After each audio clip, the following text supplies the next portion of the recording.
Very good evening to one and all. It's very privileged to present today on this forum about the hydrogen mobility for the fuel cell system. Coming back to the background and other things, we have discussed a lot and debate, and I want to stress a point on this mobility point of view. Why this is very important is that to make the sustainable point of view, how we'll be mitigating this carbon footprint. Obviously, one of the main solutions is that effectively how we'll be using the hydrogen based as a kind of a solution for this one. Therefore, when it comes to the net zero emissions, definitely the hydrogen is one of the solution as a kind of a long term. The alternatives may be on battery, but based upon the application and use, definitely both will play a kind of a hands role together for the light duty or for the heavy duty trucks, which has been discussed, the benefits and other things when you are using for this one.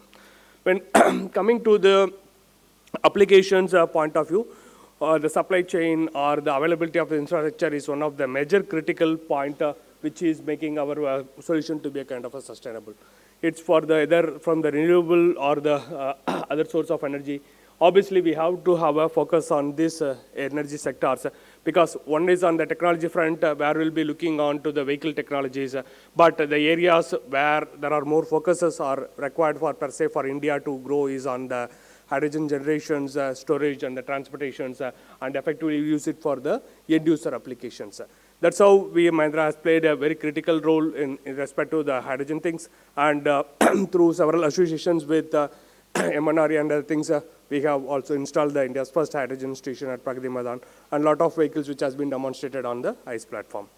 Now coming to the fuel cells, we have discussed a lot today about the data has been mentioned about the types of the fuel cells and what are the kind of the benefits. Therefore, I don't want to again scroll up on these ones. Predominantly for automotive kind of applications where the PEM fuel cells plays a major role. Therefore, my topic or area of discussions will be predominantly on this area.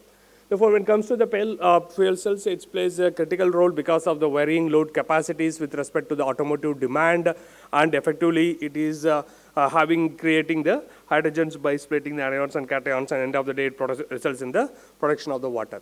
Therefore, this plays a very critical for automotive applications per se. This is how the system works.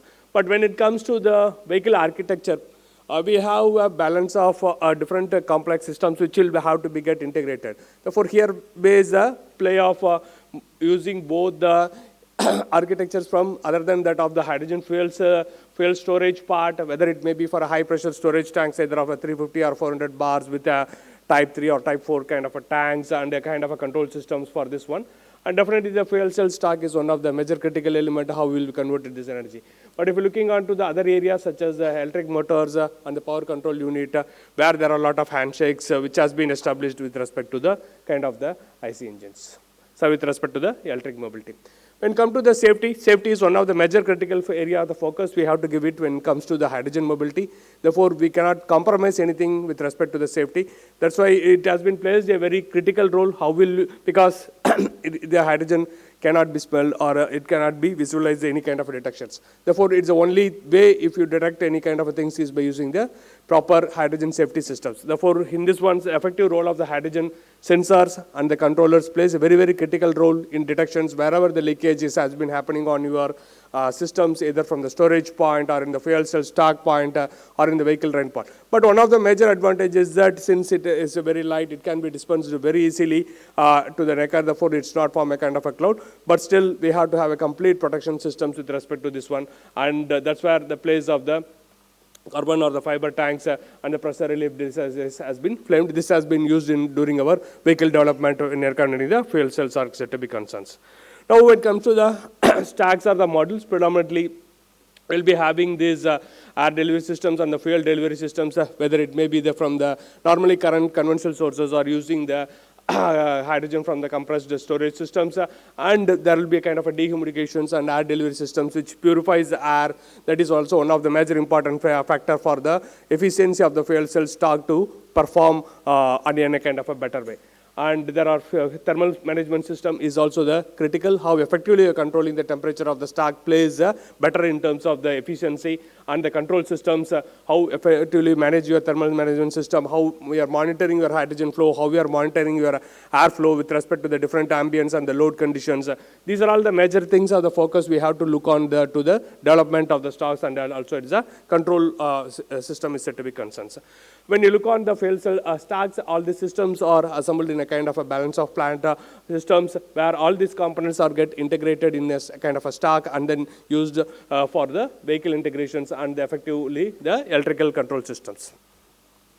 When it comes to the vehicle layout or the architectures, predominantly we'll using the fuel cell stack management system with a proper heat and thermal management has been used in our vehicle development, where the hydrogen delivery systems are predominantly for the gas delivery systems with a high pressure storage of 350 and 350 bar currently have been used for got approval in India by Prompeso. That's how been used here. And then the fuel cell stacks can able to convert according to the lower pressure requirement by using the pressure regulator systems. And there will be a kind of a DC-DC converter, either it may be for a kind of a low voltage systems, either your architecture may be of a 72 volt or a 60 volt or a kind of architectures where it can be used to convert your charging your lower voltage batteries when it comes from the fuel cell stacks the voltage, and also it drives a motor based upon your systems. Either it can use the PSM motors or other motors which has been capable of running based upon your vehicle architecture. When it comes to the fuel cell module or a stack, there are the fuel supply systems and the solenoid control or the flow controls are the critical points where you have to look on how the flow effectively controlled based upon the variable amount of the demand point of view is there. And as we stated, the airflow systems and the system which will monitor the air reductions flow and what is a kind of a metering the flow requirements according to the load, which is a kind of a critical. And hydrogen safety systems or hydrogen leak detection systems which incorporates how we will monitoring the complete safety of the systems during the operations and how effectively will make the fuel cell stack to the kind of a shutdown. Similarly, there are thermal management with respect to the coolant flow and the monitoring these ones. These are all the main parts which have to be considered while designing the architectures.